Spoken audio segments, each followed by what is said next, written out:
Ladies and gentlemen, imagine now your age is 55, 60.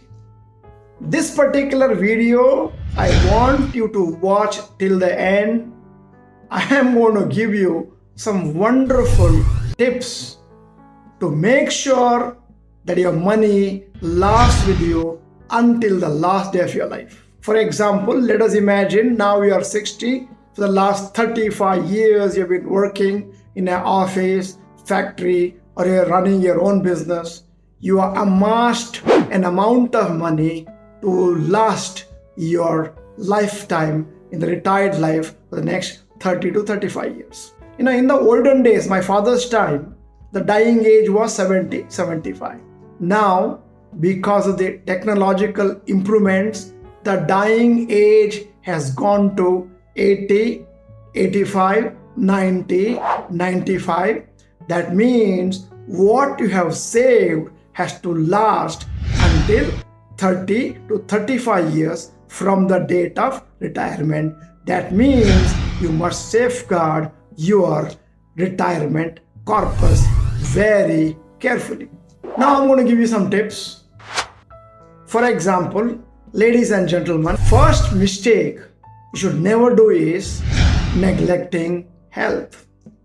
I know large number of people who are retired at the age of 65 don't go for regular walks, don't do any yoga, don't do any regular medical checkup once in 3 months, 6 months, don't have health insurance. Ladies and gentlemen, we have noticed one big expenditure that may consume a lot of money of yours is the health front. So be careful, make sure that you're going to follow this principle, otherwise you will repent later. The second thing that a retired gentleman, a person can go wrong is, supporting grown-up children and relatives. I'm giving some example.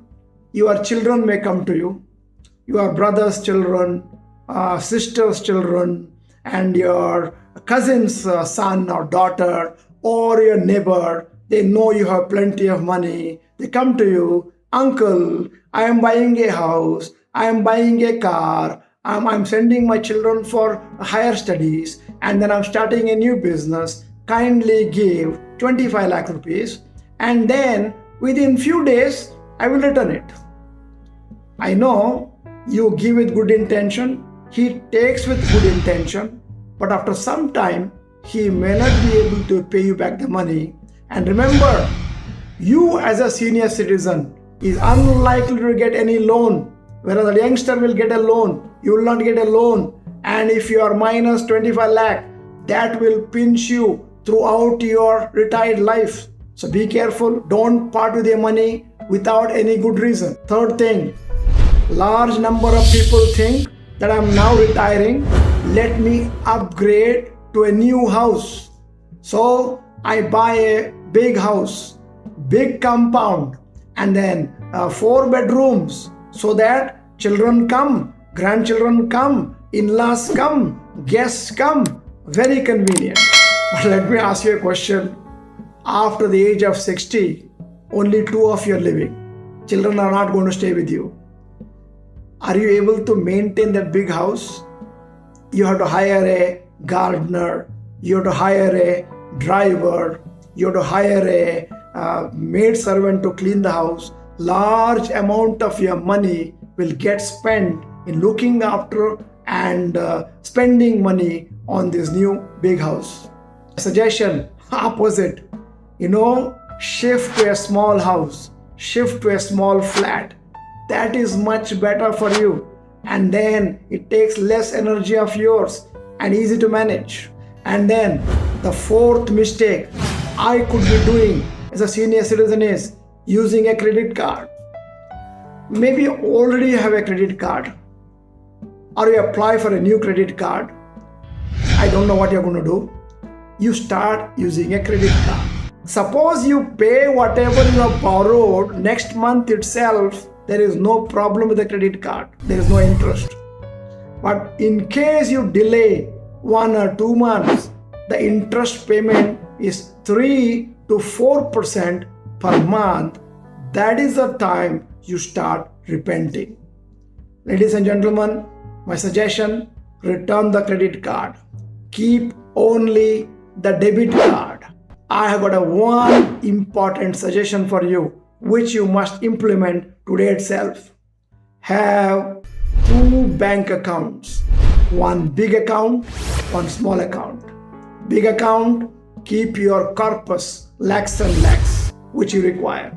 Small account, keep only 50,000 rupees and link your credit card to that small account. In case of some hacking, you lose only that small amount which is being kept away. Nobody will be able to guess which is your big account. The fifth mistake you could be doing is overspending on cars. Now I'm retiring, so I think that I'm retiring, so I'll buy a big car, expensive car. Ladies and gentlemen, mistake. And I'm not talking about somebody who's extremely rich. I am talking about the majority of the Indians who are, middle class, lower middle class. I'm not talking about upper middle class and rich people.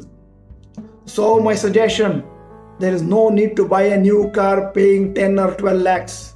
That big car which was costing you 12 lakhs, in case you buy 1-year-old car which is in good condition, will not cost you maybe 60 to 70% of the original price of buying. Usage of car is only 5 or 6 kilometers a day, and then you may be hardly using it. My suggestion, use this car, not that big car. The sixth mistake you could be making is making spontaneous purchases, and it is also called emotional buying.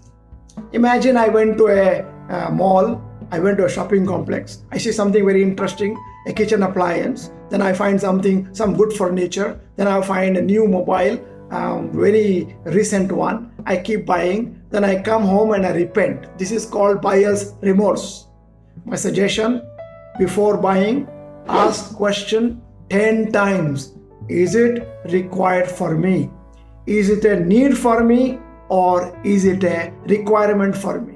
So think 10 times before buying anything in the future as a senior citizen. Ladies and gentlemen, the seventh mistake you are likely to do as a senior citizen is buying branded name medicines. Brand name medicines.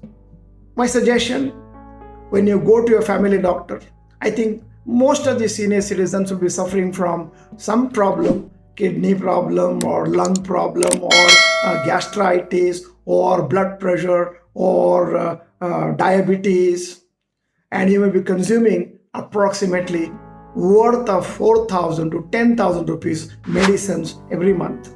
My suggestion, tell your family doctor, please write generic names and buy only generic name medicines from Janaushadha centers. Government of India, Janaushadha centers, you will be saving probably more than 50%. So my suggestion is start buying only generic medicines. The eighth mistake you could be making is taking too many vacations. I'm a senior citizen. What I do is 4 times in a year, I go on a trip, then small trips, one Gujarat trip, then one Tamil Nadu temple tour, and then one Karnataka state tour, and then one Europe tour. My suggestion, correct position would be bunch all your money and time together, maybe 15 to 20 days trip to Europe or America once in a year. That is a better way of managing your finances. The last and the most important mistake a senior citizen could be doing is falling victim to financial scams. Very common. In fact, I should make a separate chapter on this. Still, I'm telling you here in a nutshell. Don't share your passwords, OTP numbers, bank accounts to anybody. Don't respond to SMS. Don't respond to all the emails. You may get an SMS, lottery has come. You may get an email saying that in Africa, I want you to do business with Africa and I want you to become my partner. Only spend few rupees. And then after some time, you keep on paying money, or some gift has come in your name and you need to release some money to customs to release that gift item. Be careful. And one more very popular SMS is you click here and your talk time in the mobile will go up by 100 rupees. I don't know. All these are stories and you unnecessarily fall a victim to these scams. Make sure that you don't do any of this. If you want to make sure that you are clicking the right thing, ask your children, ask the expert. Otherwise, don't ever do these mistakes. I don't know whether you have been listening to this video or seeing this video. How do I know? By you pressing the like button and also sharing your thoughts and feelings, what way you benefited from this video, and whether you can improve upon on some of my suggestions. And if you think that this video is good, message is good, the idea of this message is to make sure that the senior citizens will last with their money until the age of 9500, and that is a better way of looking at it. And ladies and gentlemen, share this video with large number of senior citizens so that they too will benefit. If you are not in the senior citizen category, share this video with your father, mother, and father-in-law, mother-in-law, your old uncle, auntie, so that they too will benefit. This is Dr. Bharat Chandra wishing you all the best.